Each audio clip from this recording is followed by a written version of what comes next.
एक बार फिर से आप सभी का स्वागत है इस चैनल पर। अगर आपने चैनल को सब्सक्राइब नहीं किया तो सब्सक्राइब ज़रूर करें। आज बात करने वाले हैं हम आपके एसओएल के नोटिस की। एसओएल का आया है इम्पोर्टेंट नोटिस, और जैसा मैंने आपको बताया था कि आपका जो एग्ज़ाम का फॉर्म है उसको जो भरने की आपकी लास्ट डेट थी 21 जून, उसको बढ़ा दिया जाएगा। मैंने अपने पुराने वीडियो में बताया था इस बारे में आपको, तो ये उसी के ऊपर नोटिस आया है। एक बार देख लेते हैं क्या कहता है आपसे ये। Important notice for UG courses students of CBCS semester 2, semester 4 and second year annual mode. जो स्टूडेंट्स अभी सेमेस्टर 2 में पढ़ रहे हैं, सेमेस्टर 4 में पढ़ रहे हैं और जो एनुअल मोड के सेकेंड ईयर में पढ़ रहे हैं, उनके लिए ये नोटिस है। This is to inform to all concern students that the last date for submission of examination form for semester 2, semester 4 and annual second year, ठीक है, who are promoted from first year to second year of all UG courses, चाहे वो BA political science, BA English, BA programme, BCom honours and BCom has been extended. ठीक है, क्या बोल रहा है आपसे, सभी स्टूडेंट्स जो सेकंड सेम 4 सेम में पढ़ रहे हैं और एनुअल मोड में पढ़ रहे हैं, बीए में, बीए इंग्लिश में, बीए प्रोग्राम में, बीकॉम ऑनर्स में, बीकॉम प्रोग्राम में, उनकी जो डेट है एग्ज़ाम फॉर्म फिल करने की has been extended up to 26 June 2021 Saturday. यानी कि ये जो डेट है आपकी 4 दिन से बढ़ा दी गई है और कल इसकी लास्ट डेट है। मैं आपको वीडियो थोड़ा बनाने में लेट हो गया, तो ये आपका भी नोटिस 22 तारीख को था, 23 तारीख को आ गया था और आज है 25। तो जिसने भी फॉर्म नहीं भरा है वो भर दे, ठीक है। The examination of the sem are to be held in July 2021। इसमें बात करूँगा वीडियो के भी अंत में, कब आपके एग्ज़ाम होंगे, कैसे होंगे, या एग्ज़ाम होंगे या असाइनमेंट होगा। The students are advise to choose their optional papers with due care. अपना जो ऑप्शनल पेपर है वो भी ध्यान से आपको चुनना है। And in compliance with the rules के बारे में मैंने वीडियो बता रखा है, किसको कौन सा फॉर्म फिल करना है, तो वो ध्यान रखें।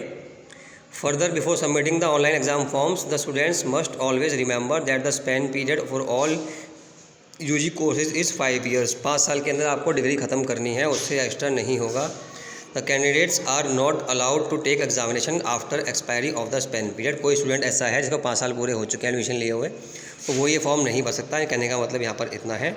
As per the rule, school of open learning cannot stop any candidate appearing in the examination if it is with in the span period. 5 साल के अंदर में हो तो आप लोग फॉर्म भर सकते हो, उसके ऊपर है तो नहीं। ऐसे बच्चे बहुत कम ही होंगे जो होंगे इसके अंदर।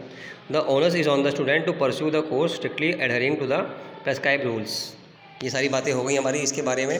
तो मेन बात यही कि आपका जो होगा जुलाई के अंदर एग्जामिनेशन लिखा हुआ है यहाँ पर, तो ये थोड़ा डाउट क्रिएट कर रहा है बार बार, क्योंकि पहले आपका असाइनमेंट जमा करने के बारे में आया था 4th सेमेस्टर का।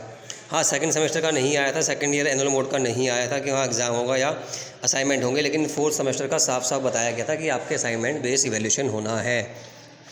अब इस बारे में कोई चेंज आ गया है, इस पॉलिसी में कोई चेंज आ गया है, इसके बारे में कन्फर्मेशन अभी नहीं मिली है। तो इसके हिसाब से क्या है, आपका जो भी टाइम पीरियड है वो रहेगा जुलाई का। जुलाई 2021 में यहाँ बता रहे हैं कि 2021 में आपका आएगा ये एग्ज़ामिनेशन। और जहाँ तक मुझे लगता है एग्ज़ामिनेशन ना होकर आपका असाइनमेंट बेस्ड इवैल्यूएशन होगा। तो जुलाई के पहले फर्स्ट वीक की बात थी, लेकिन अभी जो मैं आपको डेट दे रहा हूँ, मैं दे रहा हूँ आपको ये जुलाई के जहाँ तक मुझे लगता है सेकेंड वीक, यानी कि 14 जुलाई के आसपास आपका स्टार्ट होगा एग्जामिनेशन या असाइनमेंट, जो भी ये लेंगे। उम्मीद यही है कि आपका असाइनमेंट बेस्ड इवैल्यूएशन हो जाएगा, क्योंकि नोटिस तो आ चुका है उसका और उसे कैंसिल करने का अभी कोई नोटिस ऐसा नहीं आया है। तो 4th सेमेस्टर का जब तक नोटिस नया नहीं आता, यही मान के चलते हैं कि आपके असाइनमेंट होंगे। हाँ, सेकेंड ईयर एनुअल मोड और सेकंड सेमेस्टर का अभी कोई नोटिस नहीं आया है। तो अगर 4th सेमेस्टर का नोटिस कैंसिल होने का नहीं आता है तो पूरी उम्मीद है कि सेकंड सेमेस्टर और सेकंड ईयर एनुअल मोड के अंदर भी आपका हो जाए असाइनमेंट बेस्ड इवैल्यूएशन, ठीक है। और लेकिन नोटिस कैंसिल होने का आ गया या अलग से आपका नोटिस आ गया एग्ज़ाम होने का, तो फिर आपके एग्ज़ाम ही होंगे। मैं फ़िलहाल मान के चलता हूँ 50-50 कि 4th सेमेस्टर का तो आपका असाइनमेंट इवैल्यूएशन होगा, वो तो आपका है 80-20 कि 80% असाइनमेंट बेस्ड इवैल्यूएशन, 20% एग्ज़ाम। लेकिन सेकंड सेमेस्टर का और सेकंड एनुअल मोड का मैं 50-50 लेके चल रहा हूँ अभी, क्योंकि अभी इस 4th सेमेस्टर का कंफर्म नहीं हो पाया कि एग्ज़ाम कर रहे हैं ये या असाइनमेंट कर रहे हैं, ठीक है। जब तक नोटिस नया नहीं आता मान के चलेंगे असाइनमेंट जमा होंगे। चैनल पर पहली बार आए हैं, सब्सक्राइब कर लीजिए। Thank you very much.